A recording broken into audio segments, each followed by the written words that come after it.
All right, how's it going, everybody? Hope everybody has been good for these past few weeks. Um, for the final exam for our speech class, we were asked to answer questions regarding chapters 7 through 11. For the first question, basically asked, how can you tell when someone is listening to you, and how does it make you feel if they're not? Also, to describe in detail a time when you felt like you weren't listened to, when you had something important to say, and if that interaction affected how um, you would be motivated to tell them something in the future, and it affected your relationship between that individual. So for me, a time that I came across this uh, had to do when I was in Vegas for a baseball tournament. First of all, the way I can tell if somebody is listening to me is if they're making eye contact and if they're staying interactive within the conversation as well, and just responding to certain things. That's how I can tell someone's really into the conversation and actually listening with an open ear. Um, the part when I felt like somebody wasn't listening to me was when we were in Vegas for a baseball trip and I was a coach. Um, One of these younger kids, had a pretty bad outing. Wasn't really pitching well. Was kind of down on himself. That type of thing. So I had to go out there and I pulled him out of the game and brought another pitcher. After I pulled him out of the game, I kind of put him aside and was talking to him. And like just trying to calm down, trying to be optimistic about what happened. Everybody has a bad day or whatever. But I understood the fact that he wasn't really listening all that much because his head was down. His posture was just horrible.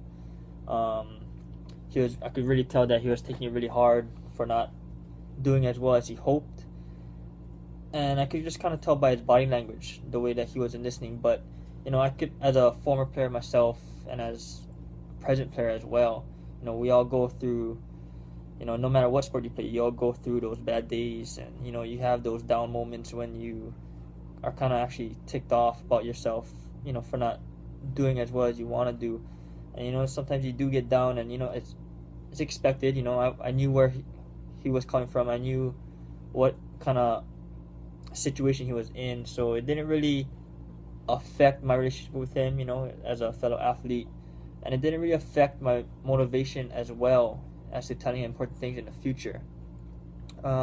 Because just we all go through bad days, and we all have those times when it seems like we're not listening, but we actually we are, but we're more down on ourselves. So it's kind of hard in that situation when emotions get the best of you. So I could kind of relate to that situation. For chapter 8, it asks us to describe like a interpersonal relationship that has been terminated. My example, I guess you could say it was terminated for a little while, but it was more like giving each other space kind of deal. So my situation was back in high school. I was a senior. My ex, she was a junior. We met through friends. Started talking a little bit, texting, whatever. Those small kind of things. Then we started like hanging out once in a while with our friends, and then it started to be just me and her. And then we just started to do our own thing together. We'd go places together. We'd hang out with our families together. Um, but as the year progressed, and as it came to the point where I had to start, deciding what college I wanted to go to, as I had a few colleges to choose from, and it was more based off of that I was most likely going to go away. So we both, in a short story, we both kind of came to a mutual, you know, decision that we just needed space, and we didn't want to. We felt like it was unfair to each other to have a long distance relationship. So basically, it went from building our relationship up, from talking, hanging out, to have sharing, sharing common likes, and getting to kind of liking certain things that we didn't become accustomed to liking before, but because what we, you know, she likes something or I like something, we both, kind of grew that in common of liking what we both wanted to do. And then slowly it kind of came down to where we more or less didn't hang out as much first, then we started talking less, and then we finally just came to a point where we wanted to just mutually give each other some space. So for a short period of time we kind of terminated our interpersonal relationship, but we still kept in touch along the way. For chapter 10, it wants us to demonstrate two types of disconfirming responses according to the textbook definition. So according to the textbook in chapter 10, the two responses I'm going to demonstrate for you are the ambiguous response and the incongruous response. For ambiguous, according to the book, those responses contain messages with more than one meaning, leaving the other party unsure of your response. And the incongruous response, it contains two messages that seem to deny or contradict each other.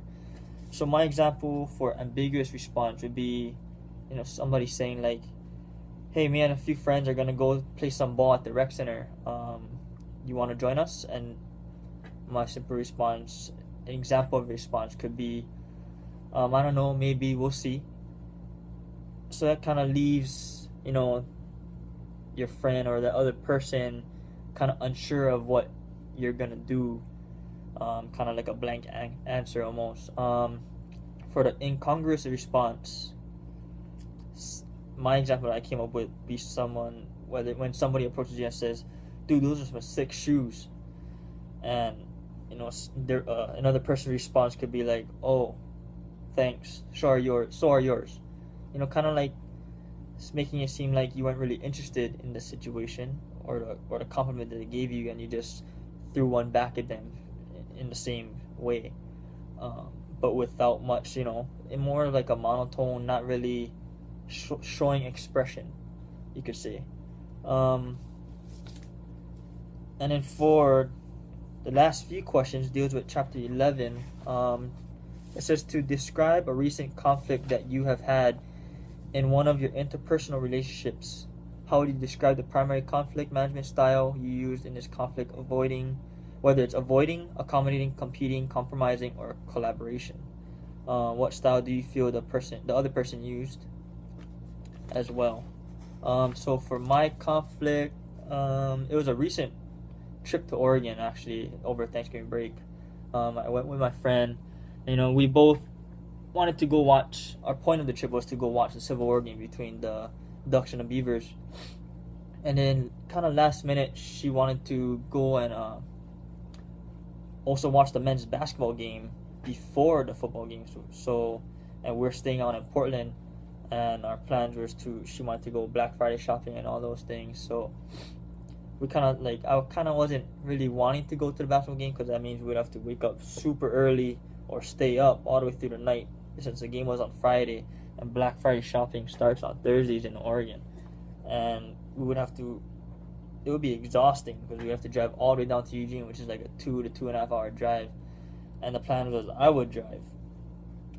So kind of talked about it, came to a decision, and we kind of both, me and her, took the collaborating side, I guess you could say, in terms of coming up with a solution for our conflict that we had at the time. And so it was more like a win-win situation, I guess. And we decided to, since it was her idea to go to the basketball game, and I had no problem with it, but I knew that I would be really, really tired. And since she really wanted to go to the game, but since I was driving, or I was supposed to drive, I knew I would be tired. We came up to the solution that we go to the basketball game as well as a football game, because the basketball game is going to be really early, that she would drive going and I would drive back. So that was kind of our mini conflict, I guess you could say, of how we both came to a solution that it would benefit the both of us. And if for further question, it says to please describe at least one of your peers' posts that may have impacted you the most, or any post that you felt particularly strong. To be honest,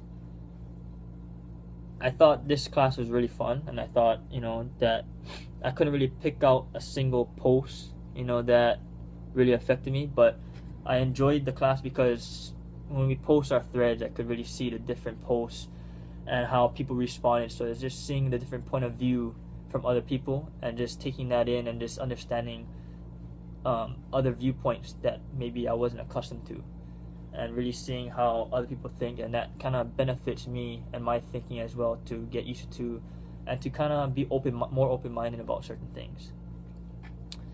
And then the last one was to create a critical question from chapter 9. So from chapter 9, one thing that really caught my mind was cross-sex friendships.